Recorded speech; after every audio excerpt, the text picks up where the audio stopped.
Radio Soupente, la station des Rapins, 100 fois 100 lois et sans Courbet.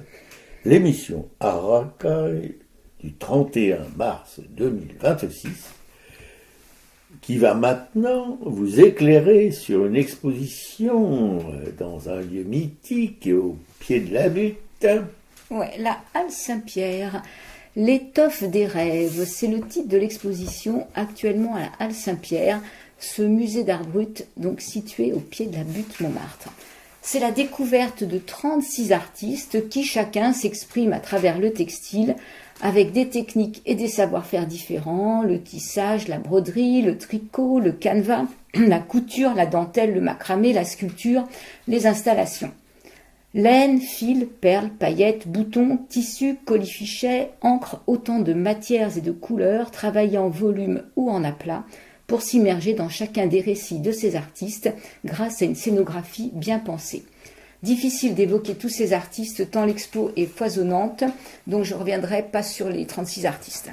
Premier coup de cœur avec les tentures grand format de Marion Auster, une jeune femme qui a vécu en Afrique. On a gardé un intérêt pour les civilisations premières avant de rejoindre un pensionnat monégasque. Elle mêle la tradition au sacré pour créer des tentures recouvertes de paillettes cousues, de portraits de femmes, de sirènes, d'enfants, de robes décorées, de colifichets, témoins de notre société de consommation, des boutons colorés, des fleurs en laine ou en tissu. Donc il y a pas mal de ces œuvres, il doit y avoir 4-5 tentures exposées, le tout sur des murs noirs. Quand je parlais de la scénographie tout à l'heure, effectivement, on rentre, alors qu'à la Halle Saint-Pierre, les expositions, on doit passer derrière là c'est un tissu et on rentre dans cet espace muséal qu'on ne peut pas voir du tout en arrivant. Et là, on va découvrir donc plein de petites pièces qui vont chacune nous immerger dans l'histoire de ces artistes. Alors moi déjà, ce que je conseille, c'est de commencer quand même par la droite parce que le dernier artiste qui est présenté, donc moi que j'ai vu à la fin, c'est un artiste qui est plus difficile, qui est plus morbide, qui est moins facile d'accès que ce que j'ai vu en arrivant. Ensuite, c'est l'univers de Josette Rispal, qui travaille dans un atelier parisien à partir de matériaux récupérés dans les poubelles et qui travaille le verre, le plastique, le bronze, la terre, le tissu. Ces poupées de chiffon sont installées au mur sur fond noir. Au centre, sur un tapis coloré, ce sont des personnages sur socle de métal, puis ces mannequins, et au centre des luminaires de verre, il y a aussi beaucoup de couleurs et de magie. Ensuite, Barbara D'Antonio, elle est née en 1961 en Italie, mais elle est surtout marquée par son séjour à Haïti entre 1982 et 1986 et sa rencontre avec la mythologie liée au vaudou et surtout les exactions auxquelles elle a assisté lors du coup d'État de 1986 et du traumatisme qui en a résulté. Donc elle raconte l'indicible sur des tableaux textiles en relief qui mêlent l'amour, la mort, la nature, la religion, tout en y brodant ses pensées. Donc Robert, on les avait déjà vus ensemble, sur son travail, on l'avait déjà vu à la galerie Claire Corsia justement avec, il y avait l'éditrice de l'œil de la femme à barbe qui était présente. Tout à fait. Non, mais si vous voulez, cette rencontre avec le travail de cette artiste italienne, ça nous avait complètement retourné, quoi. C'était vraiment quelque chose, pour nous, d'assez extraordinaire, quoi. Les mots sont toujours un peu pauvres pour parler de la création, et surtout quand c'est une création qui touche aux limites de la raison, quoi. Voilà, c'est ce qui est le cas pour cet artiste, comme pour tous les artistes dont ma camarade vous parle, qui sont exposés dans ce lieu qui est principalement consacré à des œuvres, je dirais presque inhumaines. En fait, j'avais peur que ce soit une exposition morbide parce que j'avais un souvenir de ce qu'on avait vu à la fabuloserie.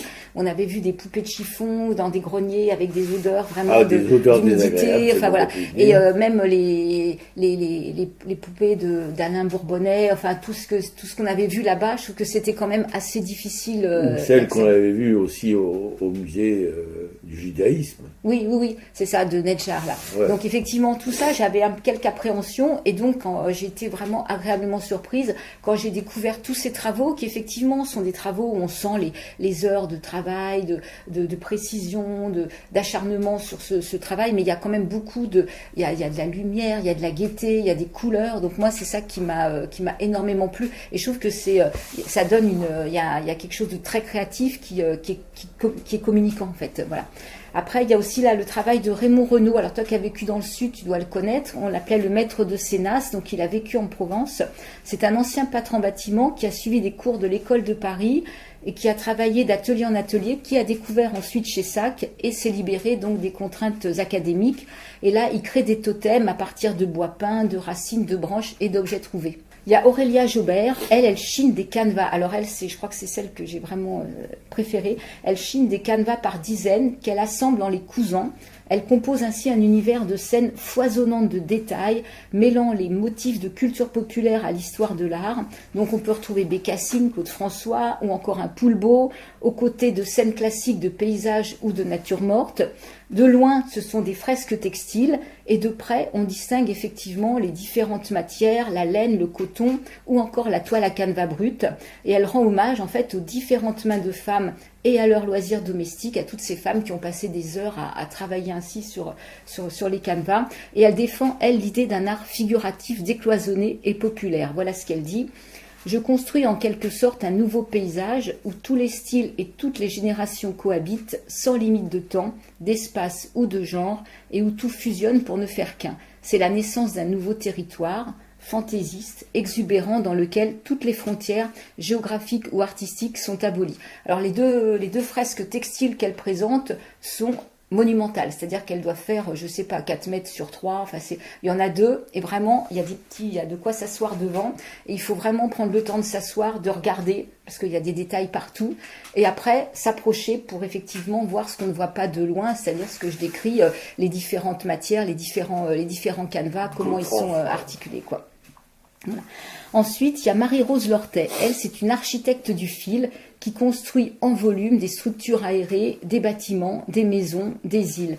Elle a commencé par la broderie, ensuite le tricot, et elle peut travailler sur plusieurs œuvres en même temps. Et Dubuffet l'avait conseillé à Alain Bourbonnais, justement, lors de la création de l'Atelier Jacob à Paris. Il faut rappeler que l'Atelier Jacob, c'était la première galerie d'Alain Bourbonnais avant qu'il ouvre la fabuloserie en Bourgogne. Et elle est maintenant reconnue et elle expose régulièrement. Elle a également fait tout un panneau, ça je t'ai montré avec des têtes comme de la dentelle, en fait, un panneau rempli de petits visages avec, après, je crois que c'est des perles ou des petits tissus qui représentent les yeux, tout en délicatesse et en finesse.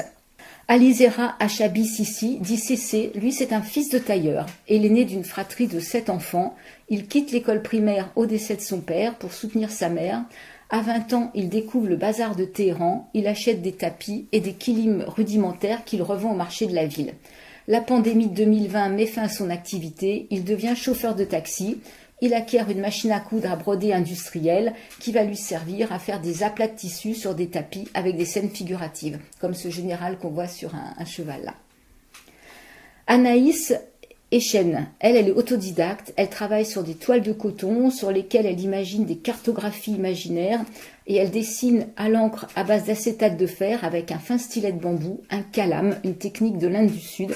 Et là, elle mêle des figures géométriques, mythologiques, féeriques, animales, des écritures inventées avec un trait extrêmement précis. Ah oui, là, c'est complètement invraisemblable qu'avec un calame, on puisse faire de la dentelle graphique comme ça.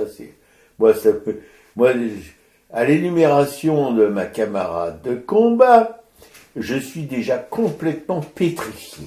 Et elle fait des grands formats. C'est-à-dire que c'est pas simplement un petit bout de tissu. C'est vraiment, c'est là. Non, c'est pour ça que je te dis que, pour moi, ça m'inspire plus l'idée d'un travail de gens qui sont dans un ailleurs improbable, plutôt que d'artistes conscients d'eux-mêmes et de ce qu'ils font, quoi. Il y a une telle somme de travail, mais alors, moi, ça me saoule complètement. Je suis complètement écrabouillé par tout ça, quoi. Voilà. Ouais. Alors là, j'ai pas parlé complètement de tous les artistes, mais un des derniers, donc dans la partie du rez-de-chaussée, puisque l'exposition se continue au premier étage, c'est l'installation de l'univers tourmenté bicolore en rouge et bleu de Stéphane Blanquet. Lui est plasticien, dessinateur, réalisateur, metteur en scène, auteur de BD. Et là, ce sont des galeries de personnages abusés, de créatures chimériques, des corps et des cerveaux en mutation perpétuelle. Et effectivement, je conseille de voir cette salle-là plutôt en dernier qu'en premier, parce qu'elle est plus traumatisante. Enfin, pour moi, en tout cas, voilà. Pour moi, tout est traumatisant. Alors bon. Et au premier étage, on trouve Christine Cefolocha. Elle a des monotypes, elle fait des dessins ou des peintures sur toile de coton qui sont réalisées avec des matériaux bruts. Il peut y avoir de l'encre, de la suie, du coton. Et elle représente, c'est pareil, des figures humaines, des figures hybrides, des animaux. Et elle s'inspire de ses années de vie en Afrique du Sud et des réalités de l'apartheid. Tu te rappelles, là, avec ces monotypes bleus Et alors, Brankica Zilovic, c'est la dernière qui est exposée au premier étage. C'est une artiste serbe qui est née en 1974. Elle quitte son pays en 1990 quand éclate la guerre en Yougoslavie et elle trouve refuge dans l'atelier d'un artiste serbe à l'école des Beaux-Arts. Et là, elle coud, elle tisse et elle brode des cartes imaginaires des pays, des montagnes, des frontières. Et elle fait, c'est une réalisation comme un tapis. En fait, le rendu fait vraiment l'impression d'un tapis. Et sauf que c'est très découpé. Et effectivement, on peut y voir des montagnes, on peut y voir des rivières. Sur certains, on peut même y voir une bouche avec des dents. Mais ce sont des paysages et tout ça dans une texture très douce. Et c'est en aplat sur le mur. Et c'est quand même aussi des grandes œuvres avec des petits morceaux de tapisserie qui partent un petit peu sur le côté. Enfin, c'est très... c'est voilà, c'est très joyeux, c'est léger quand même, et c'est gai. Enfin, moi, j'ai vraiment beaucoup aimé son travail. Là, j'ai pas évoqué tous les artistes. Il y a eu une installation, c'était une installation là que j'ai trouvé beaucoup plus morbide, sur un artiste qui parle beaucoup de la mort, avec beaucoup de... Il fait des têtes de mort. Il y a vraiment un travail d'acharnement où il y a plusieurs étagères sur, je sais pas, 10 mètres de long, pratiquement de crâne. Sur les catacombes à l'air libre. Voilà, c'est exactement ça. T'as le mot juste, c'est les catacombes à l'air libre. Et en plus, il fait toute une installation avec du bois, de cercueils les uns au-dessus des autres, des personnages, un peu comme des moines avec une robe noire, la tête penchée. Voilà. Là, c'est...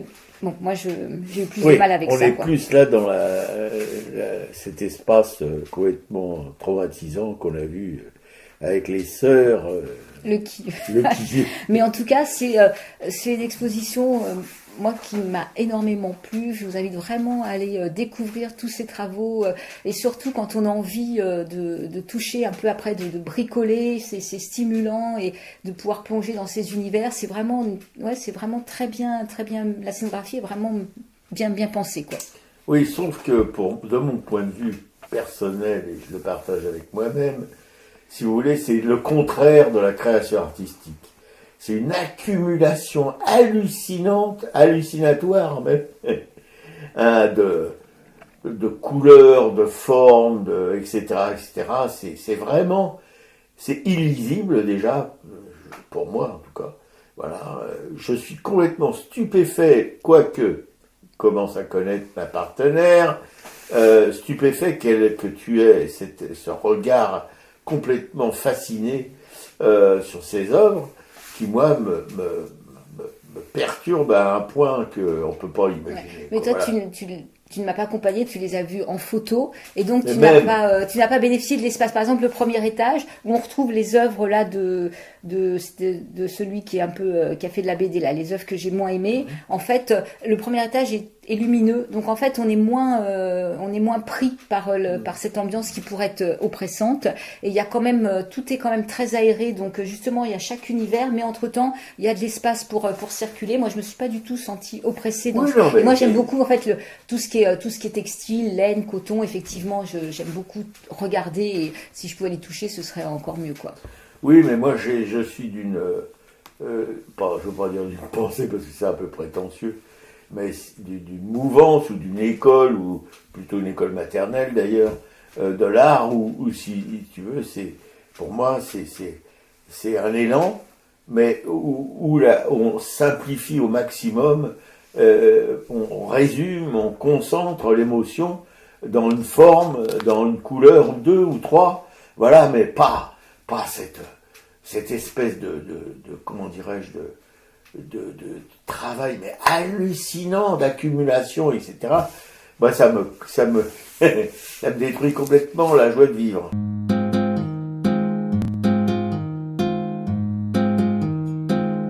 Des pinceaux et des couleurs nous dessinent le bonheur. Quand la magie est sur la toile, dans notre tête, on bouche, la lumière éclabousse, et dans ces vibrations passe le temps et les saisons. Alors, même sans que rien ne bouge, le bleu se fond dans le rouge, et tout doucement, le vent semble faire danser les formes. Pourtant on dirait qu'elle dorme, belle au bois rêvant. Des pinceaux et des couleurs nous dessinent du bonheur. On les salit, on imagine tout l'invisible, on le devine. On glisse dans le tableau et c'est de plus en plus beau.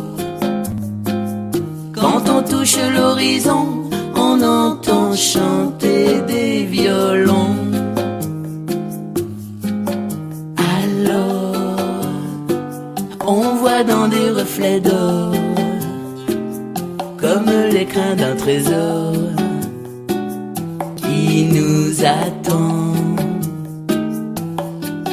On sent des rivières cristallines qui roulent sous la patine aux éclats d'argent. Des pinceaux et des couleurs nous dessinent le bonheur. Quand la magie est sur la toile, dans notre tête, on met les voiles. À petites touches, la lumière éclabousse, et dans ces vibrations passe le temps et les saisons.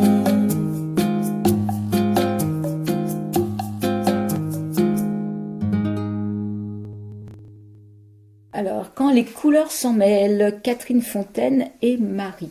Alors, deuxième partie de cette émission, je suis repartie de la Halle Saint-Pierre, j'ai marché jusqu'à la galerie Claire Corsia. Elle a pu marcher en même temps, faut le faire. Où il y avait une exposition consacrée à Wabé. Donc maintenant, depuis qu'on a loupé l'exposition sur Séni Awa Camara, la potière sénégalaise, je suis de presque présente Wabé. Et toi, tu m'avais montré un article justement qui était consacré sur Artension. Donc j'avais très envie d'aller découvrir le travail de cette plasticienne qui travaille le papier mâché. Alors voilà ce qu'elle dit. Libre et forte, voilà ce que je suis, libre avec mes volumes, forte avec mes couleurs, les deux toujours mêlés. Parler de ce travail n'est pas une simple affaire. Tout bouge, tout danse autour de moi et en moi. Il y a dans cette expression de la douceur et de la colère. Les formes arrondies se déploient, les couleurs s'entremêlent, s'organisent. Lorsque je peins sur les volumes, une musique se fait entendre. Dans un chaos apparent, je cherche un équilibre, celui des couleurs qui se répondent. Les faces nous regardent, il y a juste des faces avec des yeux écarquillés, interrogateurs ou légèrement surpris. Mais que voit-il ? Nos peurs et nos joies, l'obscurité de nos cœurs également. Je raconte des histoires de petites filles qui voyagent dans un monde parallèle. Je cherche inlassablement des réponses à mon inquiétude intérieure. Je parle d'Alice, du père, de la mère, du viol, de la renarde, du dragon, de femmes puissantes, du volcan, des larmes, de rêves, d'océans et de murmures. Voilà, c'est ce que Wabé, c'est ce qu'elle écrivait en décembre 2025. Donc, qui est Wabé ? Wabé est une artiste française qui est née à Marseille en 1961. Et elle dit se souvenir du vieux monsieur Ferrara, un ancien docker, ami de la famille, quasiment aveugle, qui peignait des toiles naïves avec bonheur. Elle se rappelle aussi la classe de travaux manuels à l'école primaire, le seul endroit où j'avais du plaisir, où l'ennui disparaissait. Et c'est là qu'elle a découvert à 11 ans le papier mâché, un choc physique.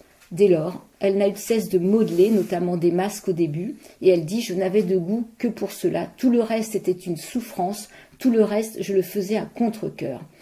Donc à Marseille, les 6 enfants de la fratrie grandissent autour du père, qui est docker lui aussi, qui sculptait, qui chinait des livres d'art opus et qui prenait même des cours de peinture, donc qui peignait en amateur et qui collectionnait donc ces magazines d'art d'occasion. Mes premières bandes dessinées, dit-elle. La mère était musicienne, elle écrivait, lisait beaucoup et parlait, racontait des contes à ses enfants. Donc à 20 ans, c'est décidé. Installée à Toulouse, Wabé abandonne l'étude de l'allemand, qui était la langue de sa mère, pour l'histoire de l'art. Et 3 ans plus tard, elle s'inscrit aux Beaux-Arts de Paris, où le peintre Cueco lui laisse une paix royale. La jeune femme prend pour pseudonyme ses initiales et le papier mâché entre en majesté. Ma nourriture, mon pain quotidien, mon équilibre, je ne sais pas comment faire autrement. Et à l'issue de moult expériences, le vocabulaire de Wabé se met en place. Elle fait tout un monde grouillant, donc un monde, on peut voir, il y a des animaux, il y a des êtres bicéphales, il y a des êtres aussi hybrides, des femmes, toute une mythologie. Elle aussi, qui se rapproche un peu de ce que tu as vu à la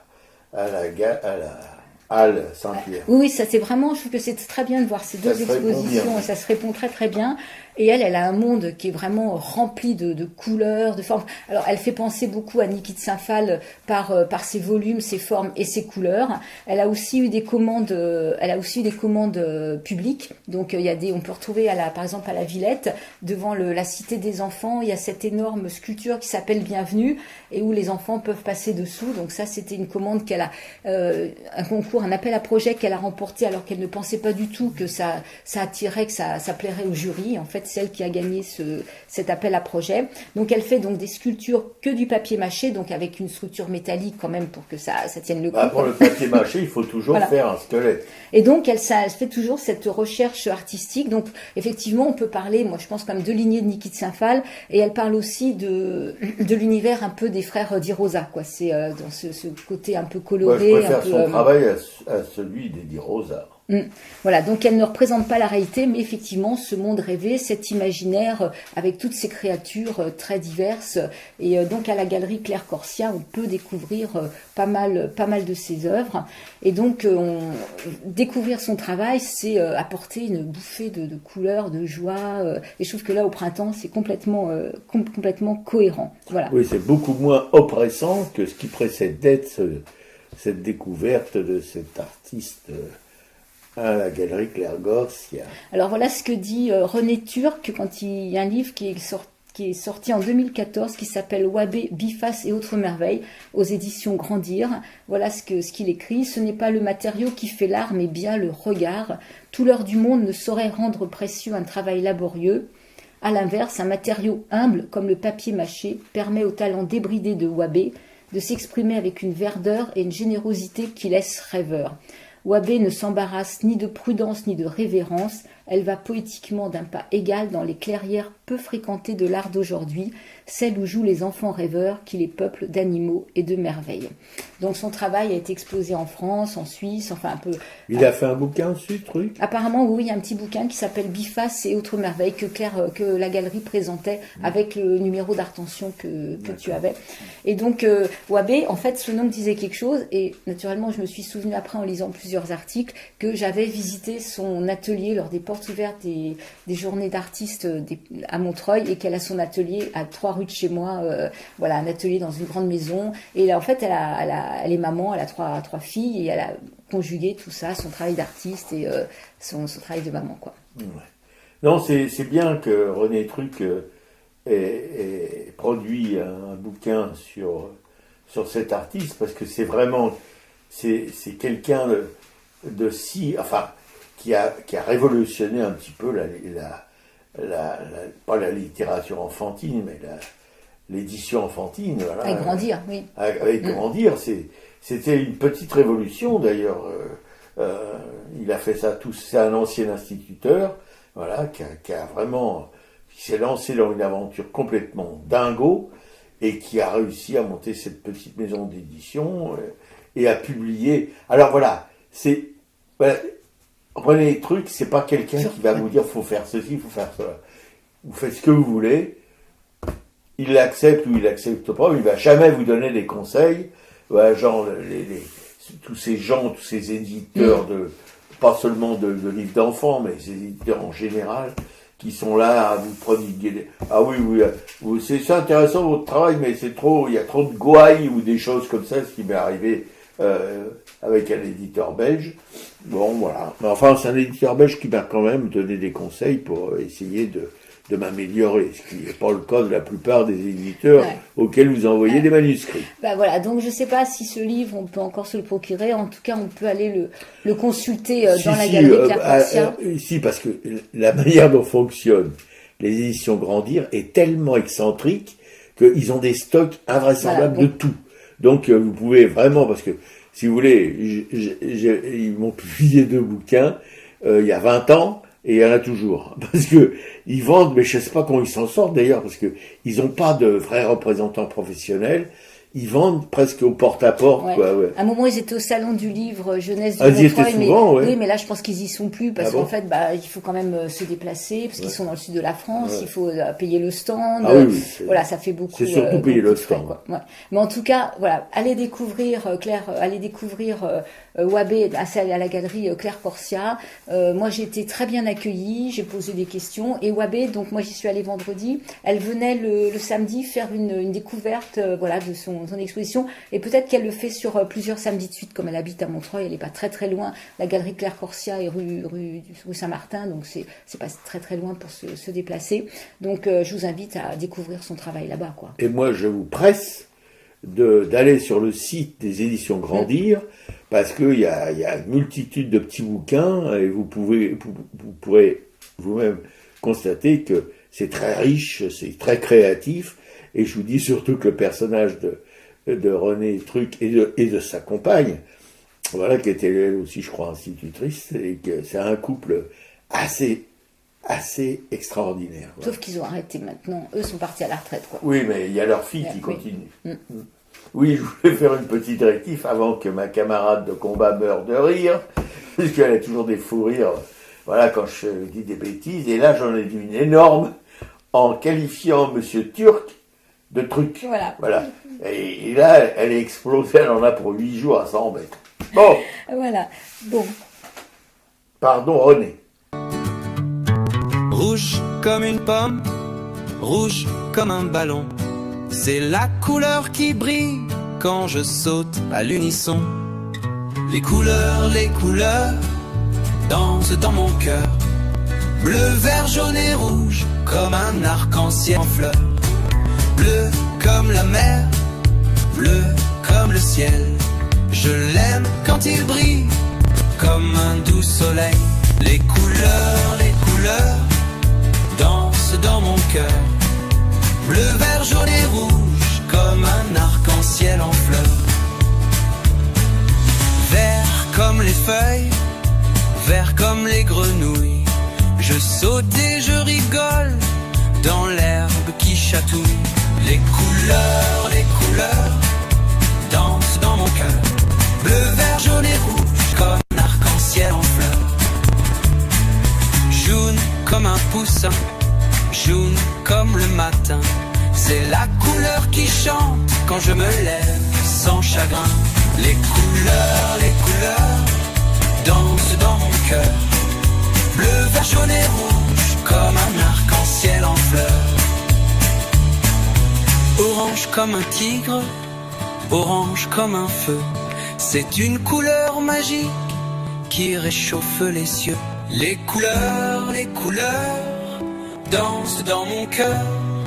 Bleu, vert, jaune et rouge, comme un arc-en-ciel en fleurs. Rose comme les joues, rose comme les bisous.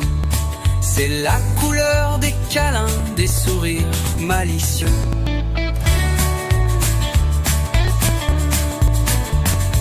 Violet comme la nuit, violet comme les fruits. Je ferme mes paupières et je rêve sans bruit. Les couleurs dansent dans mon cœur. Bleu, vert, jaune et rouge, comme un arc-en-ciel en fleurs. Blanc comme la neige, blanc comme un mouton. C'est doux comme un nuage qui flotte à l'horizon. Les couleurs dansent dans mon cœur. Bleu, vert, jaune et rouge, comme un arc-en-ciel en fleurs. Gris comme les pierres, gris comme le brouillard. C'est la couleur du mystère qui joue dans le noir. Les couleurs sont là tous les jours. Rouge, bleu, vert et jaune, orange, rose et toujours. Violet, blanc, gris et noir dansent dans mon grand espoir. Voilà, c'était la chanson Les couleurs du monde, une chanson pour enfants. Alors, les expositions. Donc, cette exposition, L'étoffe des rêves, c'est à la Halle Saint-Pierre jusqu'au 31 juillet. À la Halle Roublot, il y a beaucoup d'expositions autour du textile en ce moment. C'est à la Halle Roublot, c'est les variations textiles XXL. C'est donc jusqu'au 25 avril. La Halle Roublot, là, c'est un espace qui est gratuit. Bon, c'est fermé le dimanche. J'ai mis le lien pour que vous puissiez regarder les heures d'ouverture. On a une amie qui s'appelle Sabine Capel qui va exposer aussi dans le lieu dans lequel elle réside. Elle va montrer des tapisseries. J'ai mis le lien pour que vous puissiez voir un petit peu son travail. Au Ada et Otto Fanris, au cœur des avant-gardes, c'est au musée de Montmartre jusqu'au 13 septembre. La donation du docteur Maurice Girardin au MAM jusqu'au 28 juin. Zadkine et l'art déco au musée Zadkine jusqu'au 12 avril. La trame de l'existence Magdalena à Bakanovic au musée Bourdelle jusqu'au 12 avril. Léonora Carrington au musée du Luxembourg jusqu'au 19 juillet.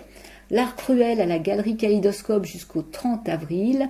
Un hommage à Sebastião Salgado à l'Hôtel de Ville de Paris jusqu'au 30 mai. Wabé, donc à la galerie Claire Corsia. Paul Cox, c'est ma petite exposition bruxelloise, donc c'est au Salon d'Art à Bruxelles, ce coiffeur galeriste. Et Thierry Mortiaux au Serpent Vert, l'exposition commence le 31, elle se termine le 12 avril et il y a un vernissage jeudi 2 avril à partir de 18h. Donc je vous invite à venir découvrir les œuvres de Thierry et des deux femmes qui exposent à ses côtés et comme ça de pouvoir le rencontrer et de découvrir. Moi je ne connais pas cette galerie, donc ça va être l'occasion de découvrir une nouvelle galerie. Le culturel de la semaine. Nous avons regardé un documentaire Arte sur l'art, naissance de l'impressionnisme. Et toi, tu y es revenu plusieurs fois. Oui, parce que c'est quand même une révolution au 19e, où c'était ce qu'on a appelé les pompiers, mais enfin, il ne faut pas non plus les ridiculiser, parce qu'il y avait des peintres quand même assez sérieux. Mais eux, ils ont libéré, si vous voulez, le regard qu'on pouvait porter sur l'art. Ils ont effectivement dit des choses tout à fait différentes, avec de la couleur, avec une liberté de la touche, etc. Et surtout, ils sont sortis dehors, ils sont allés dans la nature avec leurs petits chevalets, leurs petites toiles, et ils ont peint sur nature. Voilà. C'était ça aussi la révolution, parce que avant les artistes sont jamais sortis dehors pour peindre sur le vif, comme on dit, l'herbe, le ciel, les arbres, etc. Même les gens, les paysans et toutes ces choses-là. Voilà. Et eux, ils ont fait ce grand pas. Attention. Oui, dans la série des gaffes, je dois poursuivre sur les impressionnistes en vous parlant, par exemple, de Gustave Moreau. Un grand peintre symboliste. Bon, lui, il savait, il y a un savoir, si vous voulez, une culture des grands mythes de l'Antiquité, etc., un savoir, comment dirais-je, pléthorique. Je ne sais pas si le terme est vraiment exact, mais bon, je peux l'employer quand même, hein, ça. Ouais. Et non, les impressionnistes, ils sont venus, et moi je suis un petit peu dans cet état d'esprit, si vous voulez, à simplifier la vision artistique, voilà, si vous voulez, en supprimant les ombres ou en mettant des ombres de toutes les couleurs, en essayant en déformant, si vous voulez, la vue réaliste des peintres en vogue à cette époque, etc. etc. D'ailleurs, comment dirais-je, cette grande artiste qui les côtoyait, dont on parlait tout à l'heure, qu'on adore, Abby. Ah oui, Rosa Bonheur. Oui, d'ailleurs, Rosa Bonheur, qui vivait à la même époque, et qui était une artiste reconnue, etc., disait des impressionnistes que, bon, c'était des barbouilleurs, en quelque sorte. Voilà. Évidemment, par rapport à elle, quand vous voyez de la Bourgeoisie Vernet, c'est quand même autre chose que ce que pouvait faire quelqu'un comme Van Gogh.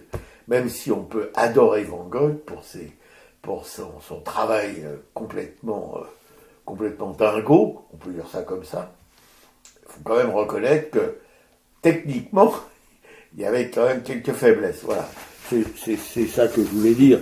C'est que, bon, la révolution impressionniste, c'est une révolution surtout d'un état d'esprit différent.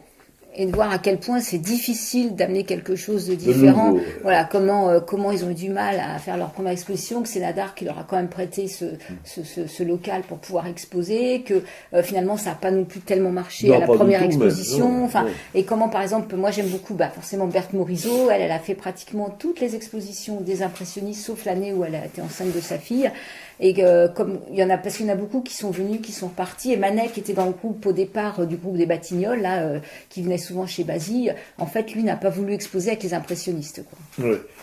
Manet, oui, Manet, oui, mais par exemple Berthe Morisot, elle était un petit peu dans la veine d'un Degas, voilà, et donc elle ne pouvait pas choquer, elle pouvait choquer parce que c'est une femme, voilà, c'est une peinture de femme et c'était inadmissible. Oui, qu'elle a quand même consacré, sa priorité, c'était de peindre. Voilà, elle a sa sœur Edma qui s'était mariée, qui peignait avec elle. Au départ, elles étaient vraiment ensemble chez la maman à beaucoup peindre. Et en fait, Edma, une fois mariée, s'est consacrée à sa famille, quoi. Voilà, parce que monsieur Emma, il n'aimait pas trop que sa femme soit peinte. Non, mais voilà, c'est ça. Et Berthe Morisot était complètement consciente qu'un mariage l'empêcherait de pouvoir travailler. Bon, après, elle s'est mariée avec le frère de Manet. Mais il n'a jamais empêché de peindre. Non, parce qu'en fait, au contraire, il l'a aidé dans son travail, quoi. Ça, c'est vraiment super. Quoi. Ouais.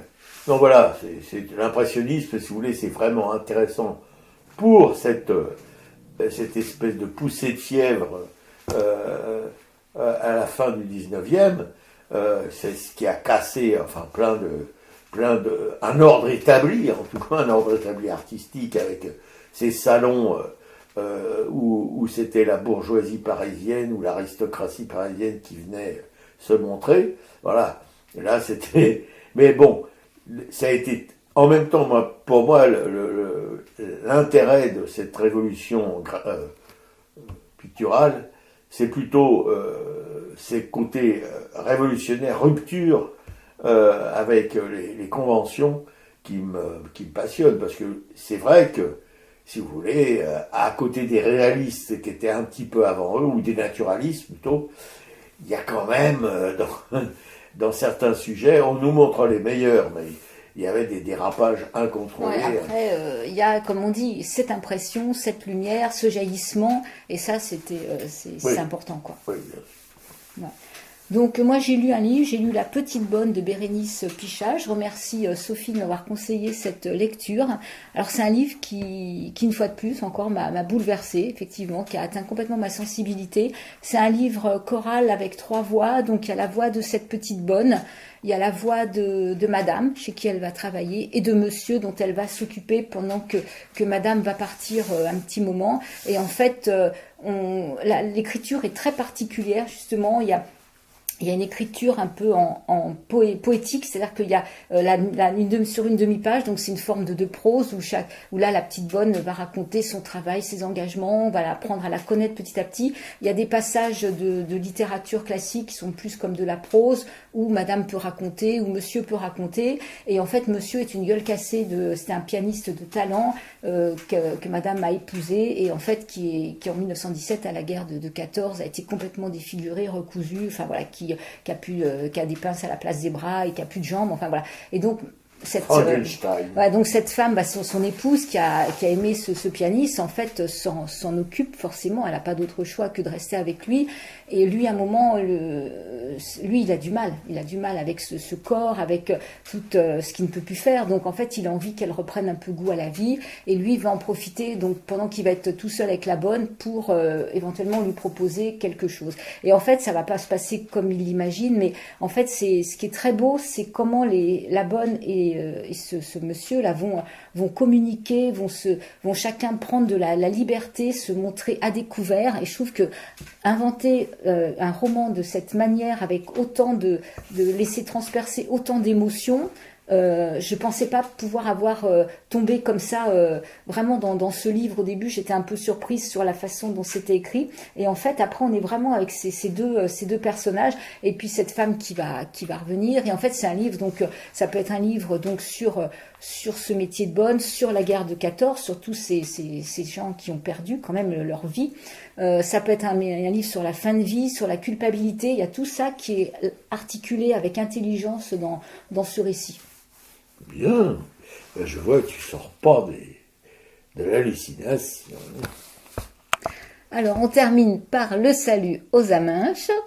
Donc, Claude et André de La Nation, Claude et William, nos chers amis de Brest. On espère que malgré le résultat des élections, ils tiennent quand même le choc. Et je vais tout de suite commencer par ceux que j'ai oubliés la semaine dernière.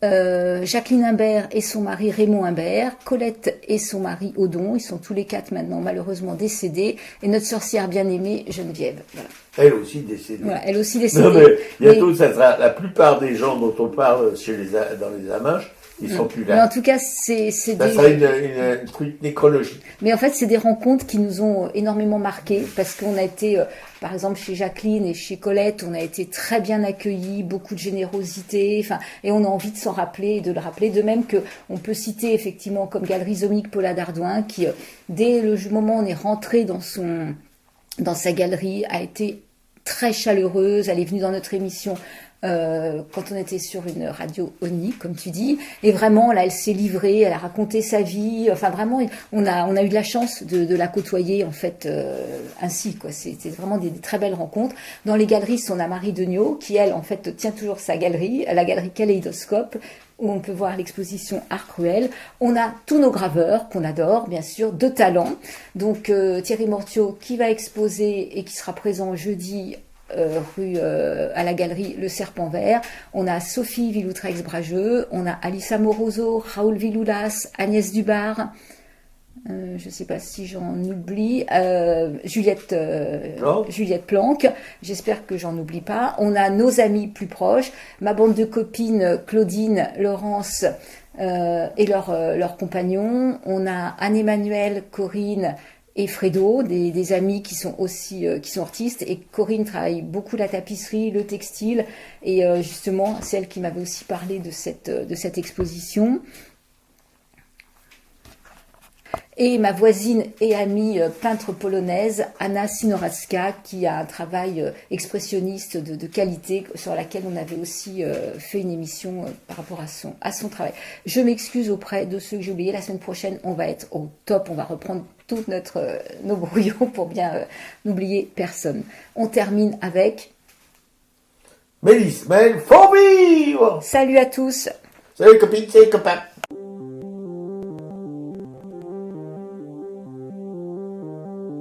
Malgré l'écran cieux du néant, c'est pour mieux nous manger enfants, et les silences et les boucans, faut vivre.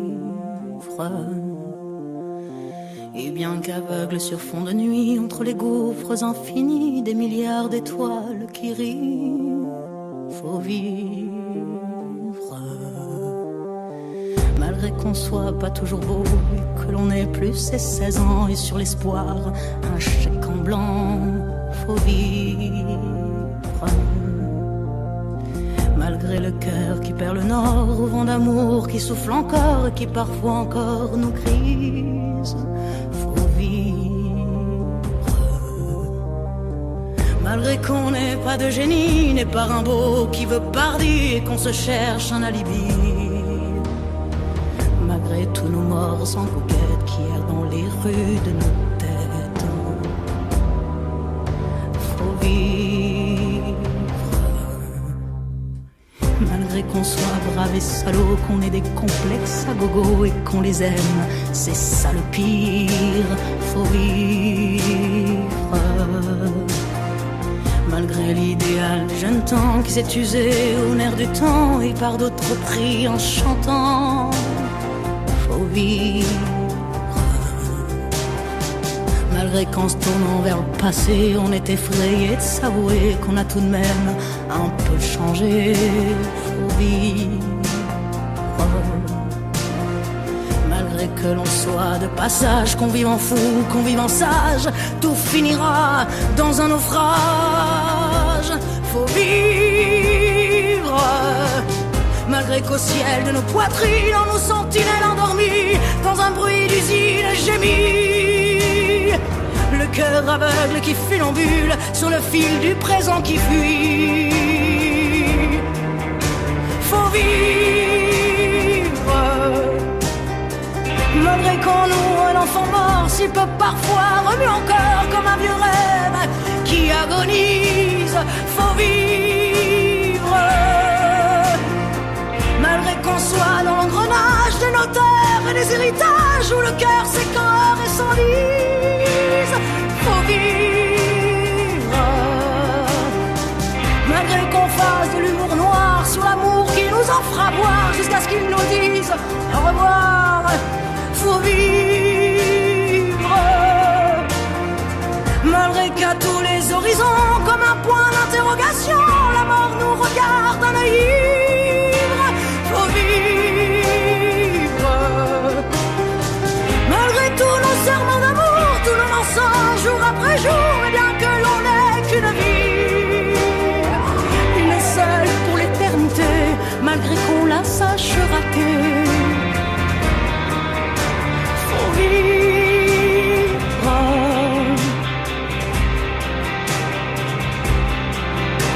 faut vivre,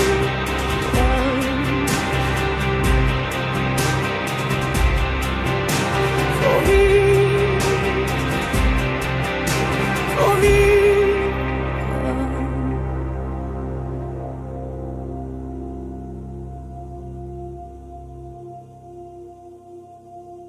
Faut vivre.